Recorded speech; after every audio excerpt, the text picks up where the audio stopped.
चलो ठीक है। सामने देखो, जैसे ऑर्गेनिक केमिस्ट्री हम लोग का टॉपिक हुआ, तो इसमें हम लोग इंटरमीडिएट्स पढ़ेंगे। इंटरमीडिएट्स क्या होते हैं? ऐसे मध्यवर्ती प्रजातियां जो किसी अभिक्रिया के उत्पाद को निर्धारित करते हैं। बातें कोशिश करिए, बातें नहीं है ना, बात नहीं करिए। तो हम लोग फर्स्ट पढ़ेंगे कार्बोकेटायन, ठीक है, कार्बोथानायन जिसको बोलते हैं। तो सबसे पहले इसका रिप्रेजेंटेशन देख लेते हैं, कैसे प्रतीक इसको प्रदर्शित करते हैं। कार्बन के साथ 3 सहसंयोजकताएं होंगी और इसमें धन आवेश उपस्थित होता है, ठीक है। 3 सहसंयोजकताओं के साथ कार्बन में 3 वैलेंसीज होंगे और चौथी वैलेंसी पॉजिटिव चार्ज से पूरी होगी। ये सहसंयोजकताएं क्या है? अगर इनमें आउटर मोस्ट शेल के इलेक्ट्रॉन को काउंट करेंगे, बाह्य कक्षा के इलेक्ट्रॉन देखेंगे तो कितने होते हैं? 2, 2 4 और 2 6, मतलब 6 इलेक्ट्रॉन क्या है इसके आउटर मोस्ट शेल पे होंगे, ठीक है।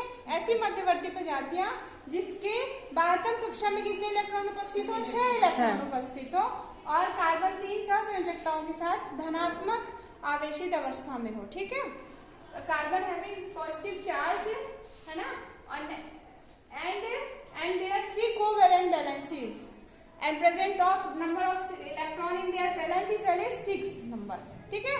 इसमें 6 इलेक्ट्रॉनों की संख्या होगी उसकी बाह्यतम कक्षा में और धन आवेशित कार्बन होगा 3 सहसंयोजकताओं के साथ, ठीक है ना। तो ये एक सामान इसका वो हो गया। अब जैसे इसका नाम सीखना है, तो मान लीजिए सहसंयोजकताएं हाइड्रोजन से पूरी हो रही है, तो आप इसको क्या नाम दे देंगे? उसका जो पेरेंट नेम है, जैसे मेथिल से बना है ना, CH4 मतलब एक हाइड्रोजन को बाहर कर दिया तो H मेथिल हो गया, ठीक है। मेथिल कार्बोकेटायन, कार्बोकेटायन बस जोड़ देना उसके पेरेंट नेम में, तो ये हमारा नाम हो गया मेथिल कार्बोकेटायन, मेथिल कार्बोकेटायन, ठीक है। और अगर मान लीजिए इसमें एक कार्बन और जुड़ गया, CH3 CH2 प्लस है, तो एथिल कार्बोकेटायन, ठीक है। ये मेथिल सब्स्टिट्यूएंट की जगह हम क्या कर देंगे? एथिल कार्बोकेटायन, ठीक है।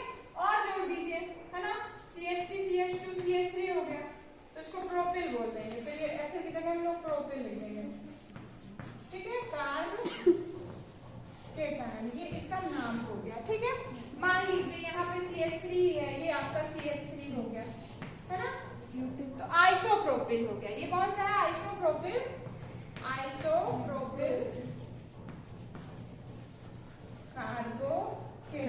कार्बोकेटायन जरूर लास्ट में जुड़ेगा, ठीक है।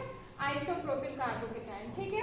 मान लीजिए एक और यहाँ सब्स्टिट्यूशन है, कार्बन का ही हो गया, तो 1 2 3 4 टर्सरी ब्यूटिल है ना, टर्सरी ब्यूटिल कार्बोकेटायन हो गया, टर्सरी ब्यूटिल कार्बोकेटायन, ठीक है। ऐसे करके हम लोग उसके पेरेंट नेम पे हम लोग ऐसे इसका नेमिंग करते जाएंगे, ठीक है ना। बस जनरल से नेम में कोई प्रॉब्लम है नहीं हम लोग को। अब देखिए एच जैसे दिया हुआ है, तो एक दूसरा इंटरमीडिएट है कार्बेनायन, CAR, कार्बेनियन जिसको बोलते हैं, NIONS, कार्बेनियंस, ठीक है। ये क्या होगा? कार्बन में 30 सहसंयोजकताओं के साथ धनावेश होगा और इसमें क्या होगा? कार्बन के साथ 30 सहसंयोजकताओं के साथ ऋण आवेश उपस्थित होता है। मैंने सेकंड स्पीसीज बताई आपको, पहले फर्स्ट स्पीसीज हम लोगों ने क्या पढ़ा? कार्बोकेटायन, ठीक है। पॉजिटिव चार्ज स्पीसीज होगा, है ना, positive charge species which having 3 covalent valencies and their outermost valency cell electron having 6 electron, ठीक है, 6 इलेक्ट्रॉन होंगे। अब कार्बेनायंस क्या होंगे? कार्बेनायंस ऐसी प्रजातियां होंगी जिसमें कार्बन ऋण आवेशित अवस्था में होगा और साथ में 3 सहसंयोजकताएं होंगी और इसकी बाह्यतम कक्षा में इलेक्ट्रॉनों की संख्या होगी 8। आउटरमोस्ट सेल इलेक्ट्रॉन 8 हो जाएगा, देखिएगा यहाँ पे माइनस कर दीजिए, ठीक है। ये H हमने लिखा, मान लीजिए कुछ भी वैलेंसीज है, तो ये क्या होगा? CH3 माइनस, ठीक है। 2 2 4 2 6 और 2 इलेक्ट्रॉन लेने के बाद उसके पास 8 टोटल मैक्सिमम 8 इलेक्ट्रॉन्स हो गए उसकी आउटर मोस्ट सेल पे, तो इसको बोलेंगे कार्बेनियन, ठीक है। अब इसमें H है, सारी वैलेंसी क्या है? तो मेथिल कार्बेनायन, कार्बोकेटायन की जगह क्या लिख देंगे? कार्बेनायन, सभी में कार्बेनायन जोड़ दीजिए, सभी में, ठीक है। पेरेंट नेम की जैसे ही इसका नेमिंग होगी, मेथिल, ठीक है, मिटा करके और फिर लिख लीजिए, आप मिटा करके फिर उसको नोट डाउन कर लीजिए, ठीक है। तीन सहसंयोजकताओं के साथ ऐसा कार्बन जिसके पास ऋण आवेशित कार्बन उपस्थित, ठीक है ना। और कार्बन कक्षा में इलेक्ट्रॉन कितने होंगे? 8 इलेक्ट्रॉन्स होंगे, ठीक है, 8 इलेक्ट्रॉन। यहाँ पे लिख लीजिएगा ब्रैकेट में जिससे आपको ध्यान रहे। यहाँ पे कितने इलेक्ट्रॉन है? 6 इलेक्ट्रॉन, E माइनस है, ठीक है। कार्बन की एक संयोजकता मान लीजिए हाइड्रोजन से पूरी हो रही है, हाइड्रोजन को तो हम इसको क्या बोलेंगे? CH3 माइनस, है ना। ये क्या लिखा है? CH3 माइनस, है ना। तो ये क्या होगा? मेथिल कार्ब, इसको लिख लीजिएगा, मिटा करके जोड़ लीजिए सभी को। मेथिल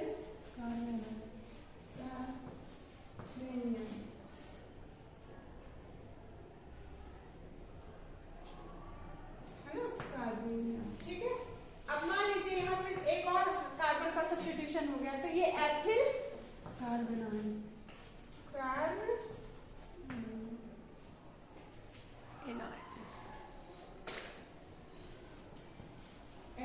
ठीक है।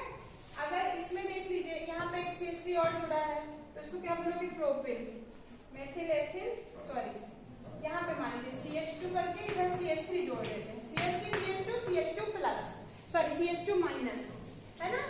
ये HH है, इसको लिखोगे मेथिल मतलब CH3 माइनस वाला, ठीक है। फिर CH3 CH2 माइनस वाला हुआ एथिल कार्बोनाइड, और प्रोपिल को बोलेंगे CH3 CH2 माइनस, ठीक है, प्रोपिल कार्बोनाइड्स, ठीक है। और आइसोप्रोपिल में क्या होगा? यहाँ पे एक CH3 आ जाएगा, है ना। CH3 CH, ठीक है, 1 2 3, हाँ ठीक है, CH2 माइनस, CH माइनस होगा, ठीक है ना। आइसोप्रोपिल कार्बोनियंस। और टर्सरी ब्यूटेन में क्या होगा? सभी जगह पे CH3 जोड़ दीजिए, ठीक है, CH3, ठीक है। माइनस स्टार्ट होगा, नाम सिखा रही हूँ मैं आपको, इनका नॉमेनक्लेचर कैसे करना है। तो ये होगा टर्सरी ब्यूटिल, 1 2 3 4 है ना, तो ब्यूटिल हो जाएगा। ब्यूटिल सब्स्टिट्यूशन और टर्सरी 3 डिग्री वाला है, इसलिए टर्सरी ब्यूटिल कार्ब, ठीक है। ऐसे नॉमेनक्लेचर हमको बन जाएगा। अब इनका स्टेबिलिटी ऑर्डर आता है ना, कि इनका स्थायित्व कैसे हम लोग को समझाना है। तो अब देखिए, जैसे टर्सरी मैंने बताया ना, पहले कार्बोकेटाइन पढ़ते हैं, ये आपको मिटा दे, लिख लीजिएगा। यहाँ पे लास्ट में सभी जगह पे CH3 और लास्ट में माइनस, मतलब एक जो उसकी संयोजकता होगी वो किसमें? ऋणावेशित स्थिति में प्रदर्शित होगी, ठीक है। ये ऐसे आपको यहाँ पे शो कर देना। अब नेक्स्ट कार्बोकेटाइन में हम लोग लिख रहे हैं ऊपर स्टेबिलिटी, ठीक है, स्टेबिलिटी ऑर्डर ऑफ कार्बोकेटाइंस, ठीक है। डिफरेंट टाइप के कार्बोकेटाइंस लिखेंगे और फिर उनका स्थायित्व बताएंगे, कौन सा ज्यादा स्थायी, ठीक है। यहाँ पे मैं स्ट्रक्चर ड्रॉ कर रही हूँ, नाम आप लोग जान रहे हो, सीख गए अभी जस्ट CH3 कार्बोकेटाइन मतलब प्लस लिखेंगे, प्लस चार्ज शो करेंगे,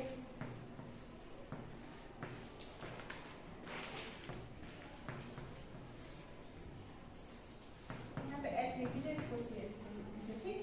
एक हम लोग बना रहे हैं CH3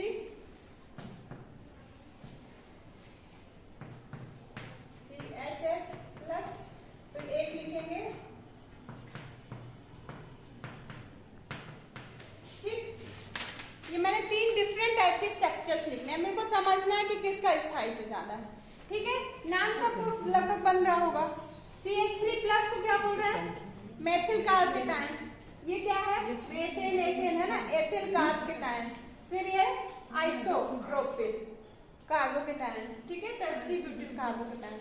मैंने इनको सबको लिख दिया। अब इनमें देखना इनके स्थायित्व का क्रम क्या होगा, इनके स्थायित्व स्टेबिलिटी का ऑर्डर क्या होगा। आप लोग यहाँ पे ध्यान से देख रहे होंगे, यहाँ पे एक हाइड्रोजन जुड़ा है, मतलब तीनों डायरेक्शन में हाइड्रोजन जुड़ा हुआ है। यहाँ पे 2 डायरेक्शन में एक मेथिल ग्रुप है। मेथिल ग्रुप क्या करता है? CH3 प्लस क्या होता है? हमेशा प्लस I इफेक्ट शो करता है। I इफेक्ट का मतलब है इंडक्टिव इफेक्ट, ठीक है।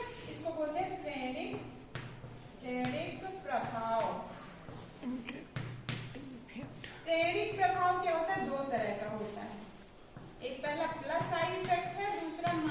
I effect. Plus I effect क्या होता है, रिंग में इलेक्ट्रॉनों की डेंसिटी को इंक्रीज करता है। ये कार्बन इसकी तरफ क्या हो रहा है, अपने इलेक्ट्रॉन को डिस्ट्रीब्यूट कर रहा है, दे रहा है, ठीक है। यहाँ पे देखिए एक दे रहा है और दो दे रहा है, दो डायरेक्शन से इलेक्ट्रॉन की डेंसिटी क्या है, इंक्रीज हो रही है। इसका मतलब पॉजिटिव चार्ज जो कार्बन है वो क्या होगा, अपने प्रॉपर्टी को क्या है, इंक्रीज कर रहा है, बढ़ा रहा है ना। देखने में क्या समझ में आ रहा है, यहाँ पे देखिए तीन है, यहाँ पे तीन मैथिल ग्रुप है। तो मैथिल ग्रुप क्या होता है, चार्ज डेंसिटी को रिंग में बढ़ाते हैं। जो रिंग तो है नहीं, हमारे पास स्केलेटन है, तो ये क्या होगा, इसके नेचर को इंड्यूस कर रहा है, बढ़ा रहा है। यहाँ पे कितने हैं, +3, मतलब आई इफेक्ट कितने हैं, तीन आई इफेक्ट है, 1 2 3, दिख रहा है आप लोगों को। यहाँ पे देखेंगे तो आई इफेक्ट कितने हैं, 2 आई इफेक्ट है, यहाँ पे 2 आई इफेक्ट है, यहाँ पे एक ही आई इफेक्ट है ना। आई इफेक्ट क्या है, 1 है, और यहाँ पे 0 है।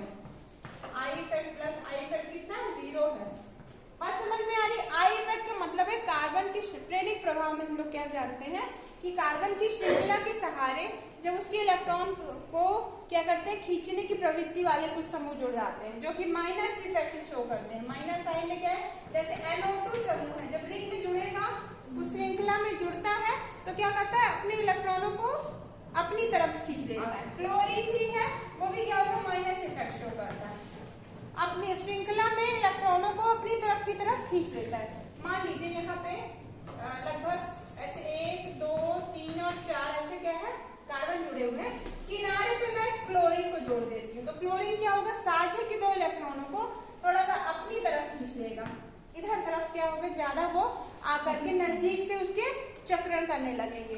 तो यहाँ पे क्या होगा, इनका जो चार्ज डेंसिटी होगी इस कार्बन में थोड़ा सा कम हो जाएगी, ठीक है। इसके कंपैरिजन में इसमें भी क्या होगा, पोलराइजेशन डेवलप होगा इसके कंपैरिजन में, तो लगभग चौथे और 5वें नंबर के कार्बन तक ये देखने को मिलता है। तो सेम एज यहाँ पे 3 बल्कि ग्रुप्स क्या अपने इलेक्ट्रॉन को क्या है, इस कार्बन की तरफ शिफ्ट कर रहे हैं, जिसके कारण से क्या होगा, उसकी चार्ज डेंसिटी क्या होगी, डोनेट करने की टेंडेंसी को इंक्रीज करेगा। प्लस चार्ज तभी आएगा जब ये क्या अपने इलेक्ट्रॉनों को किसी प्रजाति को ये क्या करेगा, देगा।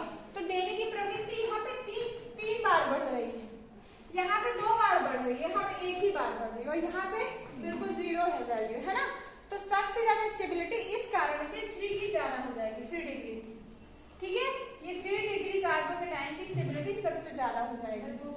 रीजन, हाँ ठीक है, आइसोनिक टर्सरी ब्यूटिल है, ये tertiary butyl carbocation most stable structure हो जाएगा एज कंपेयर टू आइसो, है ना, आइसोप्रोपिल में और प्रोपिल कार्बोकेटाइन और मेथिल कार्बोकेटाइन में सबसे कम स्टेबल क्या होगा, मेथिल कार्बोकेटाइन। ऐसे हम लोग बड़े का निशान यहाँ पे शो कर देते हैं, ठीक है। स्टेबिलिटी ऑर्डर लिख लीजिएगा, 3 डिग्री, 2 डिग्री, 1 डिग्री और नेक्स्ट CH3+, ठीक है। ये इनका स्टेबिलिटी ऑर्डर है। क्लियर हो गया कॉन्सेप्ट, ठीक है ना। मैक्सिमम क्या होगा, चार्ज डेंसिटी वो डिफरेंट 3 डायरेक्शन से वो क्या डिस्ट्रीब्यूट हो रहा है, जिसके कारण इन्फ्लुएंस हो रहा है, बढ़ रहा है, उसका प्रभाव प्रेरक प्रभाव के कारण क्या है, बढ़ रहा है। उस मान में क्या है, वृद्धि हो रही है, धन आवेशित जो उसकी देने की प्रवृत्ति है उसमें कहीं ना कहीं उसमें वृद्धि प्रदर्शित हो रही है, जिसके कारण से इसका सबसे ज्यादा हो जाएगा, ठीक है। ये इसका स्टेबिलिटी ऑर्डर है। और अगर आपसे कोई रिएक्टिविटी ऑर्डर पूछ ले, रिएक्टिविटी का मतलब है क्रियाशीलता का क्रम, तो जो जितना ज्यादा स्थायी है, ठीक है ना, कोई भी सिस्टम अगर स्थायी है इसका मतलब रिएक्टिव कितना है, उतना ही कम है ना। तो अपोजिट है, इसका अपोजिट एकदम पढ़ेंगे हम लोग। तो आपसे अगर कोई स्टेबिलिटी ऑर्डर की जगह पे ना पूछ करके कोई पूछता है रिएक्टिविटी ऑर्डर बताइए, क्रियाशीलता का क्रम बताइए कार्बोकेटाइन में, तो आप एकदम इस क्रम को पलट देंगे, ठीक है ना। कैसे करना है आपको, उसमें आप इसी में क्या करिएगा, हाँ 3 डिग्री का सबसे कम हो जाएगा, क्योंकि वो स्थायी है, तो स्थायी हो चुका है तो वो अभिक्रिया नहीं करना चाहेगा, तो ये क्या होगा, अभिक्रिया करने वाले का सबसे ज्यादा हो जाएगा, है ना, जो कि कम स्थायी है, ठीक है। जैसे कोई चीज बांटी जा रही है तो जिसको सबसे ज्यादा कमी होगी तो सबसे पहले कोशिश करके दौड़ के वही लेगा, तो सबसे ज्यादा कमी वाला सिस्टम ये CH3+ वाला है, ठीक है। फिर इसके बाद सेकेंड, फिर ये थर्ड, ठीक है। इसका जस्ट अपोजिट ऑर्डर हो जाएगा। यहाँ पे हम लोग स्टेबिलिटी की जगह क्या लिख देते हैं, रिएक्टिविटी ऑर्डर, रिएक्टिविटी ऑर्डर, ठीक है, रिएक्टिविटी ऑर्डर हो गया, ओके, ठीक है, रिएक्टिविटी ऑर्डर हो गया। अब यहाँ इसको भी आप सेकेंड्स को ऊपर वाला मिटा दीजिए, ठीक है ना। मेथिल कार्बोकेटायन सबसे ज्यादा रिएक्टिव है, स्टेबिलिटी को सबसे ज्यादा रिएक्टिव कौन है, मेथिल कार्बोकेटायन सबसे ज्यादा रिएक्टिव है, और सबसे ज्यादा स्टेबल क्या है, टर्सरी ब्यूटिल कार्बोकेटायन। ऐसा वर्ड टू वर्ड ध्यान रखिए। ये हमारा ऑर्डर हो गया, ठीक है ना, कोई कंफ्यूजन है। अब जो सेकंड सिस्टम था हमारा, सेकंड सिस्टम कौन सा, कार्बो एनायन, ठीक है। हमने अभी क्या पढ़ा, कार्बोकेटायन का स्टेबिलिटी और रिएक्टिविटी ऑर्डर। हम लोग कार्बो एनायन का पढ़ते हैं। कार्बो एनायन, कार्बोकेटायन की जगह क्या लिख लेंगे, कार्बो एनायन, ठीक है। मतलब इसमें माइनस वाला, ठीक है, सभी इसमें सभी की जगह माइनस लिख दीजिए। अब चेक करिए, प्लस प्लस चार्ज वाले को चेक कर लीजिए। तो यहाँ पे क्या होगा, माइनस चार्ज का मतलब है उसने किसी से लिया है इलेक्ट्रॉन, ठीक है। अब हम लोग उसका रिएक्टिविटी स्टेबिलिटी ऑर्डर, यहाँ पे हम लोग रिएक्टिविटी नहीं, पहले स्टेबिलिटी ऑर्डर पढ़ते हैं। स्टेबिलिटी, स्टेबिलिटी, ठीक है, स्टेबिलिटी ऑर्डर। और stability proportional to 1 upon reactivity, ये जरूर लिख लीजिएगा। यहाँ स्टेबिलिटी मतलब होता है स्थायित्व, स्थायित्व, स्थायित्व, प्रोपोर्शनल है 1 अपॉन क्रियाशीलता, क्रियाशीलता, ठीक है। इसका मतलब है अगर स्थायित्व को बढ़ाएंगे, किसी सिस्टम में स्थायित्व को बढ़ा रहे हैं तो उसकी क्रियाशीलता घटेगी। देखिएगा एरो एक तरफ में ऊपर को शो कर रही है तो इसका मतलब बढ़ना है, ठीक है ना। यहाँ बात समझ में आ रही, एरो ऊपर बनाया है तो इसका मतलब ये बढ़ रहा है, तो दूसरा वाला घटेगा, 1/, करके होता है। जब हम लोग एकदम प्रोपोर्शनल में लिखते हैं तो किसी एक वस्तु को बढ़ा रहे हैं, किसी एक कांस्टेंट को बढ़ा रहे हैं तो दूसरा भी बढ़ता है, एक को घटा रहे हैं तो दूसरा भी घटता है। लेकिन इनवर्सली प्रोपोर्शनल में क्या, एक घटे वाली वैल्यू क्या होती है, एक बढ़ेगी तो दूसरी घट जाती है। तो अगर स्थायित्व किसी का ज्यादा है तो उसकी क्रियाशीलता कम हो जाएगी, ठीक है ना। मैंने आपको पहले क्लियर कर दिया। अब हम लोग स्टेबिलिटी ऑर्डर ऑफ कार्बो एनायन पढ़ते हैं। कार्बो एनायन का मतलब है माइनस चार्ज उसने ले लिया है। यहाँ से 3 आई इफेक्ट वाले सिस्टम शो हो रहे हैं ना, प्लस आई इफेक्ट वाले 3 दे रहे हैं, तो दे रहे हैं और साथ में उसको लेना भी है, तो क्या होगा, कई लोग दे चुके हैं पहले से, तो देने की प्रवृत्ति क्या हो जाएगी उसकी, ज्यादा है ना, तो वो जल्दी से लेगा नहीं, इसके कारण से इसका टर्सरी का सबसे कम होता है, ठीक है। मेथिल, ये जो आपका CH3 माइनस वाला ग्रुप है, ये सबसे ज्यादा, इसमें सबसे ज्यादा इसका स्टेबिलिटी ऑर्डर होगा, ठीक है। स्टेबिलिटी का क्रम, स्थायित्व का क्रम मेथिल कार्ब एनायन में सबसे ज्यादा होगा। क्यों, क्योंकि इसको कहीं से भी कोई भी स्पीसीज ऐसा शिफ्ट नहीं कर रही है इलेक्ट्रॉन, है ना, क्योंकि हाइड्रोजन के पास तो एक इलेक्ट्रॉन है, कोई ऐसे पावर भी नहीं उसके पास कि इलेक्ट्रॉन को खींच रहा है कि अपना डोनेट कर रहा है। तो यहाँ पे माइनस चार्ज जो है वो क्या है, बहुत प्रबल प्रवृत्ति है कि वो किसी से जल्दी से ले लेगा, शीघ्रता के साथ इलेक्ट्रॉन को अपने पास ग्रहण करने, तो सबसे ज्यादा इसका हो जाएगा, ठीक है ना। स्टेबिलिटी ऑर्डर में सबसे बड़ा पहले क्या हो जाएगा, CH3 माइनस वाले का हो जाएगा, ठीक है। इस एकदम यही ऑर्डर को फॉलो करके लिख लेंगे सेम, इसका माइनस वाले का, फिर इसका, फिर ये जो सबसे ज्यादा कार्बोकेटायन जो सबसे ज्यादा स्टेबल था वो सबसे ज्यादा अनस्टेबल हो जाएगा, ठीक है। टर्सरी वाला सबसे ज्यादा क्या होगा, स्टेबिलिटी नहीं रहेगी उसकी, ठीक है। अनस्टेबल नहीं बोलेंगे पर स्टेबिलिटी ऑर्डर क्या होगा, उसका सबसे कम प्रदर्शित हो जाएगा, ठीक है। तो ये एकदम सेम ऑर्डर है आपका, क्या है, कार्ब एनायन, ठीक है। और इसका उल्टा कर देंगे तो क्या हो जाएगा, इसका क्रियाशीलता का क्रम। तो मैं आपको सजेस्ट करूंगी आप स्टेबिलिटी ऑर्डर बस याद रखिए दोनों का, ठीक है ना। दोनों को याद रखेंगे तो दिमाग में होच पोच हो जाएगा। आप स्टेबिलिटी बस याद रखिए। स्थायित्व किसका ज्यादा होता है, टर्सरी कार्बोकेटायन का ज्यादा होता है, और माइनस वाले में कार्ब एनायन में किसका होता है, मेथिल कार्ब एनायन का सबसे ज्यादा स्थायित्व होता है। कोई कंफ्यूजन नहीं, 1 वर्ड में, सिंगल वर्ड में याद रखिए, ठीक है। दिमाग में कार्बन कॉपी बना लीजिए, बिल्कुल टर्सरी ब्यूटिल कार्बोकेटायन सबसे ज्यादा स्टेबल, फिर नेक्स्ट 2 डिग्री, फिर 1 डिग्री, ठीक है। इसका अपोजिट स्टेबिलिटी किसकी होती है, कार्बो एनायन, इसकी जस्ट अपोजिट कार्बो एनायन की स्टेबिलिटी होती है, ठीक है। कोई दिक्कत नहीं ना। कार्बोकेटायन कार्बो एनायन पढ़ लिया। अब हम लोग फ्री रेडिकल जो पढ़ेंगे तो फ्री रेडिकल सेम एज किसके बराबर है, कार्बोकेटायन की स्टेबिलिटी ऑर्डर भी सेम है, रिएक्टिविटी ऑर्डर भी सेम है, बस वो जो प्लस माइनस लिखा था तो सब में हम लोग क्या करेंगे, ऑड नंबर ऑफ इलेक्ट्रॉन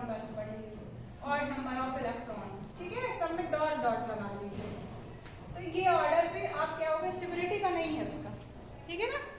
बस उसमें मैं इसको नेक्स्ट क्लास में फिर एक्सप्लेन करूँगी माइनस। ठीक है, अभी माइनस वाले का ही लिखे थे तो माइनस ही रहने दीजिए। क्लियर? कोई क्वेश्चन है, कुछ क्लियर कॉन्सेप्ट आपको दिमाग में नहीं बैठा तो फिलहाल पूछ लीजिए उसको बंद। कोई क्वेश्चन आपको जो